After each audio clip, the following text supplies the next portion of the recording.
Everybody, it's Mike, one of the admins from the Moon Landing Hoax Facebook group.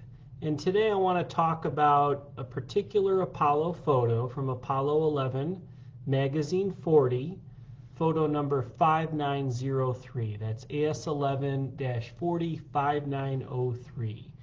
In the two different versions of this particular photo that we see. This is one of the most controversial photos in the NASA record because a number of photographers have looked at the photo version you can see on the left here and noticed that it looks like, now this photo is taken by Neil Armstrong of Buzz Aldrin. This is ostensibly Buzz Aldrin here I'm circling. And Buzz Aldrin appears to be standing in a spotlight, okay? Now, I don't want you to just take my word for it. I want you to take Jan Lundberg's word for it, who was the designer of the Hasselblad cameras that NASA took to the moon. Now, how it worked was the cameras were chest mounted, so for all the Apollo missions, but for Apollo 11, Neil Armstrong is the other astronaut. He has a camera mounted to his chest with no viewfinder, by the way, and he would click a button with his little pressurized gloves here. I don't know how he was able to operate that camera with his pressurized gauntlets for his hands, because remember, as I indicated in my prior live stream and discussed in great detail, the reason the astronauts needed pressurized suits was not just for air to breathe, but because if their body was not pressurized, the blood in their veins would boil and explode, and then they would die, right? So that's the reason the astronauts have these puffy pressurized suits. Of course, it doesn't look very pressurized when we look at the suit here, but nonetheless, they say it's pressurized, no look pressurized to me. Nonetheless, that's what must be, because if it wasn't pressurized, the astronaut would be dead. But with those pressurized gloves, Neil Armstrong is looking at Buzz Aldrin here. You can see ostensibly Neil in the visor right here reflected into image of Neil and Buzz's visor. That's another can of worms I can get into with you guys in another live stream, but we won't touch that for now. I just want to talk about why it looks like Buzz is standing in a spotlight, okay? So Neil's taking the picture with his pressurized gauntlets for gloves, takes the photo, boom, and for decades, this left version is the only version of the photo that we saw, and it looks like this right here. This is what was widely circulated and publicized for a number of decades after 1969 in the Apollo record, showing this famous Apollo photo.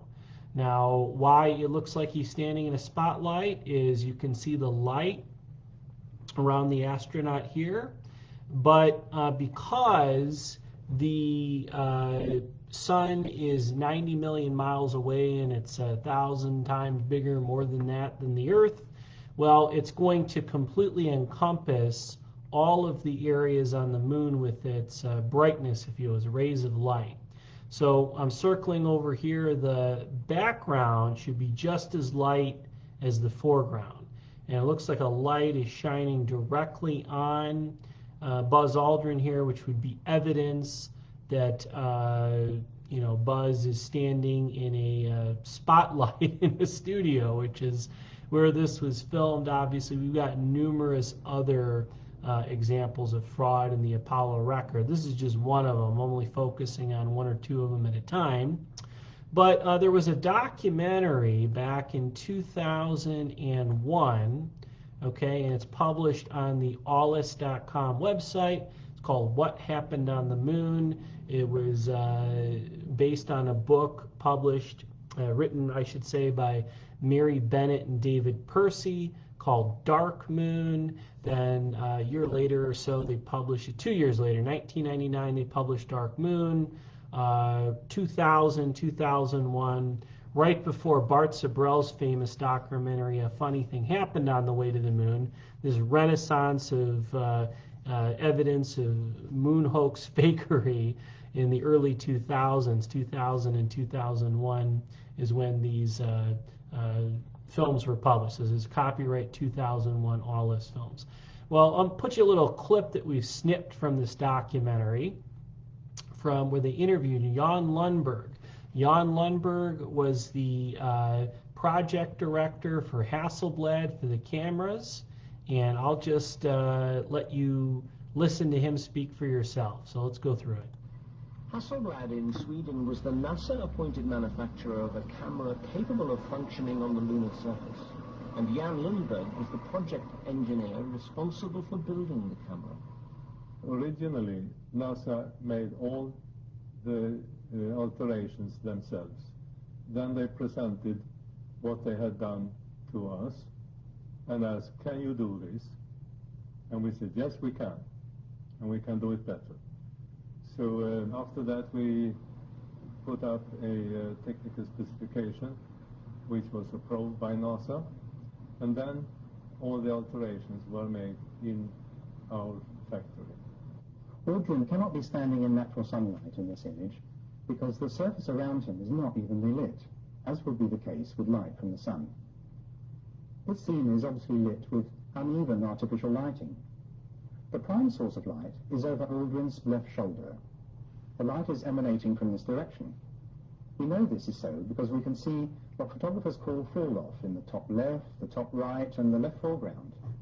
This fall-off effect is the name given to darker areas caused by lighting a subject with a non-uniform source of light, lighting that does not have enough spread, as this false color version particularly reveals. So what does Hasselblad have to say about this classic Aldrin picture?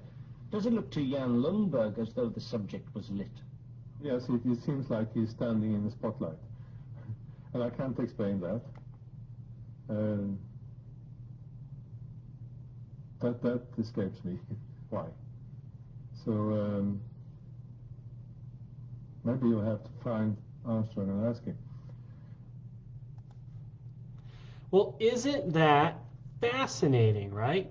So that is the Apollo photograph right here that had been used for a number of decades up until around 2005 when they swapped it out, okay, which I'm going to get into. So obviously nobody's ever asked Neil Armstrong before he passed away, which by the way is another can of worms we can get into because Neil Armstrong died under medical negligence, some nefarious circumstances we can do another live stream on.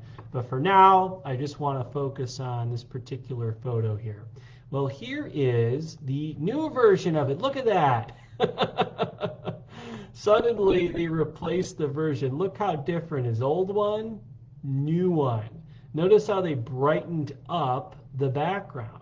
Now, what they want you to believe is that this is the genuine photograph from the Apollo record, and this is just, I guess, a badly produced version or something like that they've been using for all these years, and then all of a sudden, no, this was the correct one. Right?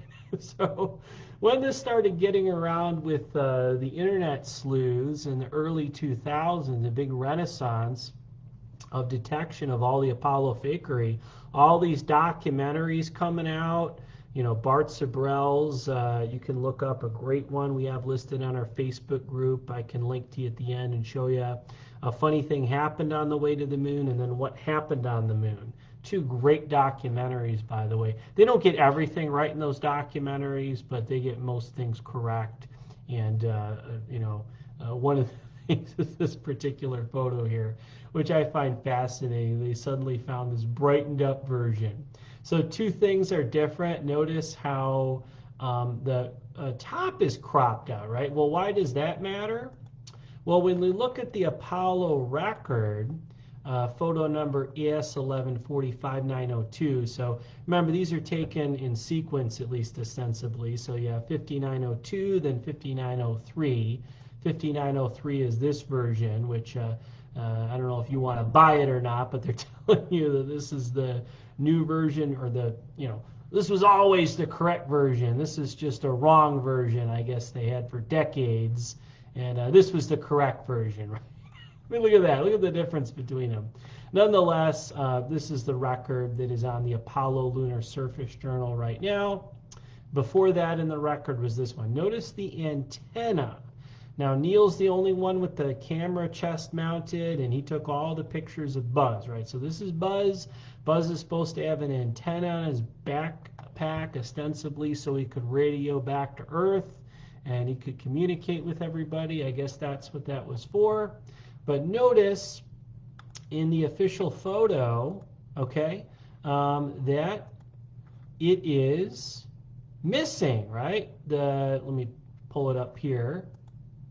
Apollo photo. There we go. This was the original photo, 5903, and it is there is no antenna in there, right?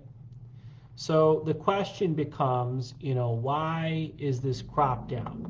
Now, NASA has an official explanation for it on their website. If you want to believe it or not, it's a different story. But you go to their page, and they got it's hq.nasa.gov/AS11-40-5903 history, right? So if you read this, and this is a link from the Apollo Lunar Surface Journal, edited by private parties, Eric M. Jones, okay, and I think the other guy's name is Mr. Glover, Ken Glover, right? Yeah, so Ken Glover, I'll get to them in a minute. They edit the Apollo Lunar Surface Journal, and as I never get tired of explaining, the Apollo Lunar Surface Journal, okay, is a website on the nasa.gov site, rather, that's managed by private parties. You're there, Eric M. Jones, Ken Glover. And it says the journal is, in Neil Armstrong's words, a, quote, living document and is constantly being modified and updated. Please don't hesitate to let us know about errors. We want to get it right, but sometimes that can take a while. We would like to thank everyone for their help and patience. You may email the editors concerning typos, factual errors, or general comments at apollolunarsurfacejournal.com. So I'm sure somebody emailed this quote-unquote error to them and said, hey, how do you explain this, right? Well, that's what the Apollo Lunar Surface Journal is for. They do damage control, and they come up with explanations. So here it is from the ALSJ here, the explanation. So what they want you to believe is that the photo came from a Time magazine cover, and the Time magazine cover was essentially they filled in with some black background in order to make the photo look long and rectangular for the magazine copy. So they're saying this was always the original photo, and they took a Time magazine cover and they had to fill in this black part. And I guess for some reason, because the Time magazine got that photo, the decades, including what Jan Lundberg saw, everyone saw for the official photo, this image right here. But they're saying, no, that was never correct. It's that, they had to add in this black background, right? But the problem, of course, is the antenna, of course, is missing. Why is the antenna missing? And the article really gaslights you, tries you to be convinced that somewhere in here is the top of the antenna. Well, I don't see the antenna there. I think they're full of crap, right? But nonetheless, that's the official explanation. So obviously, we don't buy that here in our group. For a number of decades, this photo has been on nasa.gov, okay? How long has it been up there? Well, let's take a look here. I went to archive.org and I found the photo. I've got it highlighted here if you want to take a look at the link and check for yourself. This particular photo was on the archive.org website for quite a while, right? So that's been on there for a long time. Then I got another one here. Again, archive.org. It's been on there for quite a long time. And the issue becomes, well, I can't reach the site right now, but it was on there. So let's type it in here. You know, archive.org. Let's see if I have it there. Photo. There we go. So archive.org/details/HSF-photo-AS11-40-5903. This is the Internet Archive where they archive things. People can upload things from particular websites. And the idea is you can know that it came from a particular website. So this was on spaceflight.nasa.gov/galleries. This is where it came from. And it was added in 2009. Okay, and you know, here's the photo, right? You can look at it yourself, and you can see it has that black bar at the top, or you know, with no antenna. So there were two errors they needed to correct, right? The fact that he's standing in a spotlight, so they needed to brighten up the background, which they did in the subsequent image. And they needed to disguise the fact that the antenna was missing, right? Because obviously there's an issue of mutual exclusivity, right?